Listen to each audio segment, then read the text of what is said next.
Students, आज हम पढ़ेंगे इम्बाइबेशन के बारे में। सबसे पहले अगर हम बात करें कि इम्बाइबेशन क्या है, तो ये एक फिनोमेना है, एक प्रोसेस है जो कि प्लांट्स के अंदर ऑब्जर्व किया जाता है।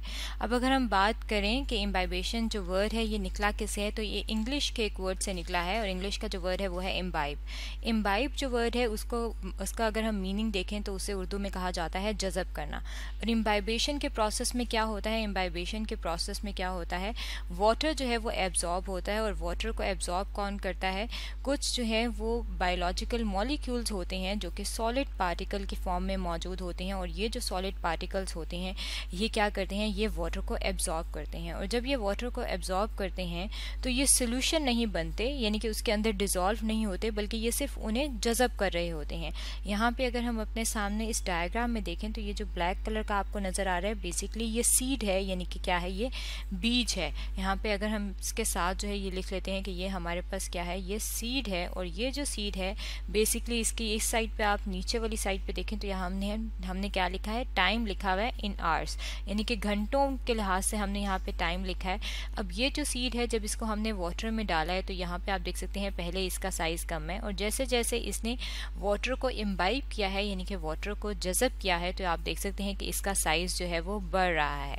अब इसी तरीके से ये जो इम्बाइबेशन का प्रोसेस होता है ये सिर्फ सीड्स में ही नहीं होता, बल्कि प्लांट की बॉडी के अंदर जो है ये प्रोसेस हो रहा होता है। और प्लांट की बॉडी के अंदर अगर हम बात करें कि ये किस तरीके से हो रहा होता है, तो प्लांट की बॉडी के अंदर एक मैकेनिज्म होता है जिसे कहा जाता है ascent of sap. Ascent of sap की अगर हम बात करें कि ये क्या होता है, तो उसके लिए हम अपने सामने एक डायग्राम ले आते हैं। यहाँ पे ये जो हमारे सामने डायग्राम है, अगर हम इस डायग्राम में देखें तो ये आपको एक प्लांट बॉडी नज़र आ रही है, और यहाँ पे आपको क्या नज़र आ रही हैं, ये उसकी रूट्स नज़र आ रही हैं, ये वाइट कलर की। अब होता क्या है कि ये जो रूट्स जो हैं ये यहाँ पे आप देख सकते हैं ब्राउन कलर की सॉइल के अंदर मौजूद हैं। और इस सॉइल के अंदर क्या चीज़ मौजूद होती है, इस सॉइल के अंदर मौजूद होता है मॉइस्चर। मॉइस्चर क्यों होता है, क्योंकि इसके अंदर वाटर मॉलिक्यूल्स मौजूद होते हैं। वाटर का जो है अगर हम फॉर्मूला लिखें तो वो है H2O, इसलिए यहाँ पे हम क्या लिख रहे हैं कि ये जो है ये वाटर के मॉलिक्यूल्स जो हैं ये सॉइल के अंदर मौजूद होते हैं। अब ये वाटर के मॉलिक्यूल्स क्या होते हैं, रूट्स जो हैं जब इन वाटर को एब्जॉर्ब करती हैं तो उसके बाद ये वाटर जो है ये ट्रेवल करता है with in the plant body. और जब ये with in the plant body travel कर रहा होता है तो क्या करते हैं, हम इसे कहते हैं कि ये क्या है, ये असेंट ऑफ सेप है। और असेंट ऑफ सेप जो है अगर हम उसकी बात करें तो उसके अंदर भी क्या चीज़, कौन सा प्रोसेस जो है वो इन्वॉल्व होता है, उसके अंदर भी इम्बाइबेशन का प्रोसेस जो है वो इन्वॉल्व होता है। अब इम्बाइबेशन का प्रोसेस जो है वो क्यों इन्वॉल्व होता है, क्योंकि अगर हम यहाँ पे इसकी ये जो प्लांट बॉडी है, अगर हम इसकी ये वाली स्टेम की बात करें तो इसका जो स्टेम है, अगर हम इसकी बात करें कि ये किस तरीके से होती है, तो प्लांट की जो स्टेम है इसमें क्या चीज़ मौजूद होती है, इसमें मौजूद होती है सेल वॉल। यानी कि जो प्लांट है वो किस चीज़ से मिलके बना हुआ है, वो मिलके बना हुआ है प्लांट सेल से। और प्लांट सेल जो है पूरी प्लांट बॉडी जो है उसमें प्लांट सेल्स मौजूद हैं। और प्लांट का जो सेल है उसकी जो आउटर बाउंड्री है, सबसे बाहर वाली जो बाउंड्री है, उसे क्या कहा जाता है, उसे कहा जाता है सेल वॉल। और अगर हम सेल वॉल की कंपोजिशन की बात करें कि ये किस चीज़ से मिलके बना होता है, तो सेल वॉल की जो कंपोजिशन है उसमें मुख्तलिफ़ किस्म के बायोलॉजिकल मॉलिक्यूल्स मौजूद होते हैं। और वो कौन कौन से हैं, वो हैं सेलुलोज, पेक्टिन और लिग्निन। यानी कि ये जो तीन हैं ये क्या हैं, ये बायो मॉलिक्यूल्स हैं जो कि कहाँ पे मौजूद होती हैं, जो कि प्लांट की जो सेल के अंदर जो उसकी आउटर बाउंड्री है, सेल वॉल है, उसके बनाने में हेल्प करती हैं।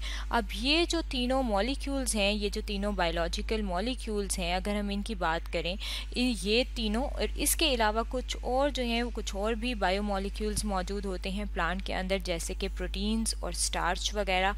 ये क्या करते हैं, इनके अंदर ये प्रॉपर्टी होती है, इनके अंदर ये एबिलिटी होती है कि ये वाटर के मॉलिक्यूल्स को एब्जॉर्ब कर लेते हैं। यानी कि ये वाटर जो है जब ये रूट्स के ज़रिए इनके अंदर आता है और ये ट्रेवल करता है रूट से स्टेम पे और स्टेम से आगे लीव्स में, तो हर जगह पे क्या चीज़ मौजूद है, सेल्स मौजूद हैं। और सेल के बाहर क्या है, सेल वॉल मौजूद है।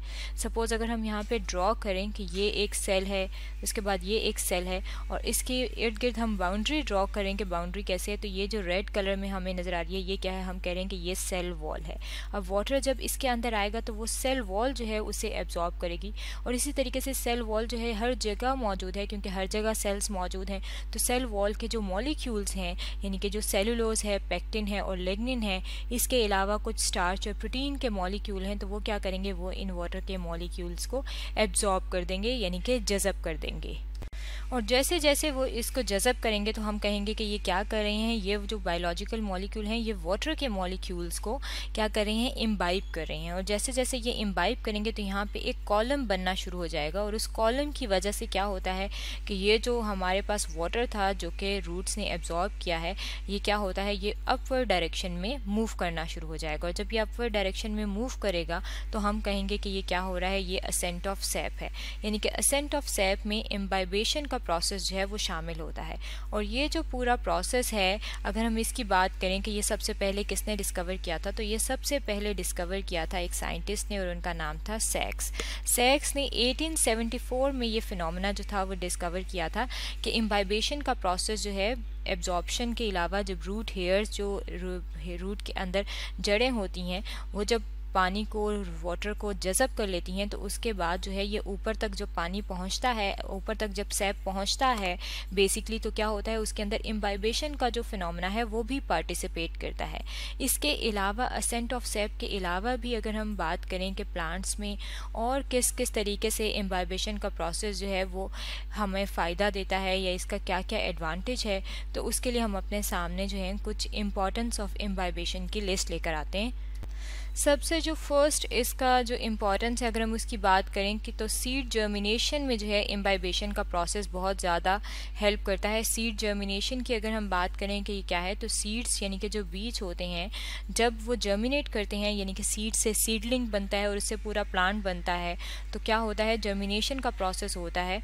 और उसमें सीड जब जर्मिनेट करता है तो उसमें क्या करता है, सबसे पहले हम सीड को जब हम सॉइल में सो करते हैं तो हम क्या करते हैं, हम उसको वाटर देते हैं। और वो वाटर बेसिकली जब उसके अंदर जाता है, सीड उस जो है क्या करता है, वाटर को इम्बाइब करता है, तो क्या होता है कि उसका जो साइज़ है वो बढ़ जाता है। जैसे कि जो हमने पिछली डायग्राम देखी थी उसमें हमने देखा था, अगर हम उसको ड्रॉ भी करें तो यहाँ पे पहले जो सीड है उसका साइज़ इतना है, जब इसके अंदर वाटर जो है, जब ये इसको एब्जॉर्ब कर लेगा और वाटर इसके अंदर चला जाएगा, ये H2O जो है ये वाटर है, तो इसका साइज़ जो है वो बढ़ जाएगा, और साइज़ बढ़ के कितना हो जाएगा, इतना हो जाएगा। अब ये जो सीड होता है इसके बाहर जो है अगर हम बात करें, और सीड का अगर हम गौर से स्ट्रक्चर देखें तो सीड की जो है एक बाउंड्री मौजूद होती है जिसे कहा जाता है टेस्टा। ये जिस चीज़ को हम डार्क कर रहे हैं समझने के लिए हम कह रहे हैं कि ये क्या है, ये इसके अंदर ये क्या है, ये टेस्टा है। अब जब वाटर इसके अंदर जाता है तो ये टेस्टा जो है वो ब्रेक हो जाता है, और जब टेस्टा ब्रेक होता है तो फिर ये सीड जो है इससे क्या चीज़ बन जाती है, इससे बन जाती है सीडलिंग। और ये जो पूरा प्रोसेस होता है इसे कहते हैं कि ये कौन सा प्रोसेस है, ये जर्मिनेशन का प्रोसेस हो रहा है। इसके अलावा अगर हम बात करें तो इम्बाइबेशन का प्रोसेस आपने देखा था कि जो वाटर जो था, जब वो रूट्स जो हैं वाटर को एब्जॉर्ब कर रही थी तो उसमें भी इम्बाइबेशन का प्रोसेस था। तो हम कह सकते हैं कि फर्स्ट जो इसकी हेल्प है वो क्या है, ये हेल्प करता है सीड जर्मिनेशन में। सीड जर्मिनेशन के अलावा ये क्या हेल्प करता है, ये क्या करता है, ये टेस्टा ब्रेक करता है और उसके बाद जो है सीड से सीडलिंग बनता है। इसके अलावा रूट्स जो हैं जब वाटर को एब्जॉर्ब करती हैं तो उसमें भी इम्बाइबेशन का प्रोसेस जो है वो पार्टिसिपेट करता है। इसके अलावा एक और जो बहुत इंपॉर्टेंट प्रोसेस है वो क्या है कि वाटर जो है जब वो फ्लावर तक पहुंचता है, यानी कि लीव्स तक पहुंचता है, और लीव्स की जो ट्विग्स होती हैं, जो उसकी शाखें होती हैं, उसके ऊपर अक्सर जो हमारे पास प्लांट्स होते हैं वो क्या होते हैं, वो फूलदार होते हैं, यानी कि वो फ्लावरिंग होते हैं, तो उनके ऊपर फ्लावर मौजूद होता है। यहाँ पे ये जो हमारे सामने डायग्राम है, अगर हम इस डायग्राम में देखें तो ये फ्लावर का इंटरनल स्ट्रक्चर दिखाया गया है। ये क्या है, ये क्या है, ये फ्लावर का स्ट्रक्चर है। अब ये जो फ्लावर का स्ट्रक्चर है इसमें आप देख सकते हैं कि ये कलरफुल सी पेटल्स हैं जो आपको नज़र आती हैं, लेकिन यहाँ पे अगर हम देखें तो ये जो आपको इसकी बेस नज़र आ रही है, बेसिकली यहाँ पे बॉटम पे आपको नज़र आ रहा है, ये क्या है, ये इसका फीमेल पार्ट है।